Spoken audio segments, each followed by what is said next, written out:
Hello నమస్తే welcome back to my YouTube channel వేసీ paradise. I am Gajavalli Sai Sahithi. ఈరోజు special సగ్గుబియ్యం రొట్టెలు. ఈ రెసిపీ మీలో ఎంతమందికి తెలుసు కామెంట్ చేయండి. రొటీన్గా జొన్న రొట్టెలు సజ్జ రొట్టెలే కాకుండా ఇలా డిఫరెంట్గా కూడా ట్రై చేయాలి కదా. Let's begin the recipe process. First అయితే ఒక గ్లాసు సగ్గుబియ్యంని 2 గ్లాసుల పెరుగులో వేసుకొని బాగా మిక్స్ చేసుకోవాలి. ఇప్పుడు దీనిని 6 to 8 అవర్స్ వదిలేయాలి. చూడండి, 8 అవర్స్ తర్వాత సగ్గుబియ్యం పెరుగుని ఎంత బాగా అబ్జార్బ్ చేసుకుందో. మీరు రొట్టెలు కొంచెం పుల్లగా తినాలి అనుకుంటే పెరుగు కొంచెం పుల్లటిది యూస్ చేసుకోండి. అలా కాకుండా నార్మల్ రొట్టెలు కావాలనుకుంటే ఫ్రెష్ పెరుగు యూస్ చేసుకోండి. సో ఇలా రెడీ అయిన సగ్గుబియ్యంని ఒక పెద్ద బౌల్లోకి ట్రాన్స్ఫర్ చేసుకోవాలి.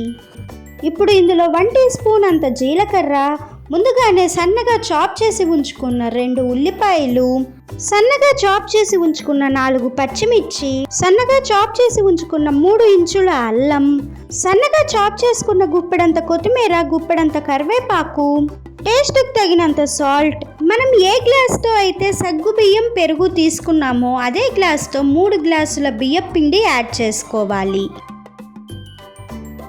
ఇప్పుడు ఇందులో ఏమాత్రం నీరు యాడ్ చేయకుండా పిండి మొత్తం దగ్గరికి వచ్చేంత వరకు కలుపుకోవాలి. ఈ పిండి కలుపుకోవడానికి కొంచెం టైం పడుతుంది అండ్ వాటర్ ఏమాత్రం అవసరం ఉండదు. ఇన్ కేస్ అవసరం అయితే కనుక పెరుగు కానీ మజ్జిగ కానీ యాడ్ చేసుకోండి. సగ్గుబియ్యం అండ్ పెరుగు వల్ల చాలా హెల్త్ బెనిఫిట్స్ ఉన్నాయి. కొంతమంది పెరుగుని దూరం పెడుతూ ఉంటారు. అలాంటి వారికి ఇలాంటి రెసిపీస్ చేసి పెట్టారంటే పెరుగు ఉందన్న విషయం కూడా వారికి తెలియక ఎంతో ఇష్టంగా తినేస్తారు. సో ఇలా రెడీ అయిన పిండిని ఒక 10 మినిట్స్ పక్కన పెట్టుకోవాలి.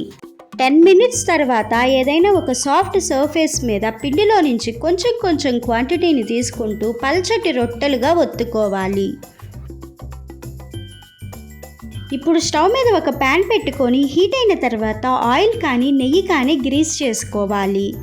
ఇప్పుడు రెడీ చేసి ఉంచుకున్న రొట్టెని ప్యాన్ మీద వేసుకొని లో ఫ్లేమ్ మీద ఎంత స్లోగా వీలైతే అంత స్లోగా రోస్ట్ చేసుకోవాలి.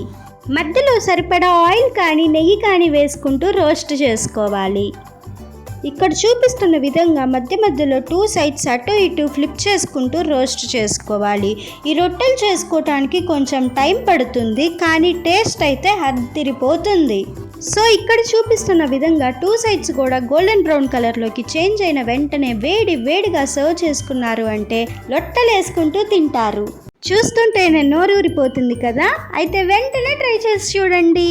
ఇంకా మీకేమైనా రొట్టెలు కావాలనుకుంటే కమెంట్ చేయండి, ఖచ్చితంగా చేసి చూపిస్తాను. Stay tuned for more interesting recipes. Please do watch, like, share, comment and subscribe to my YouTube channel. Thank you for watching. Bye bye.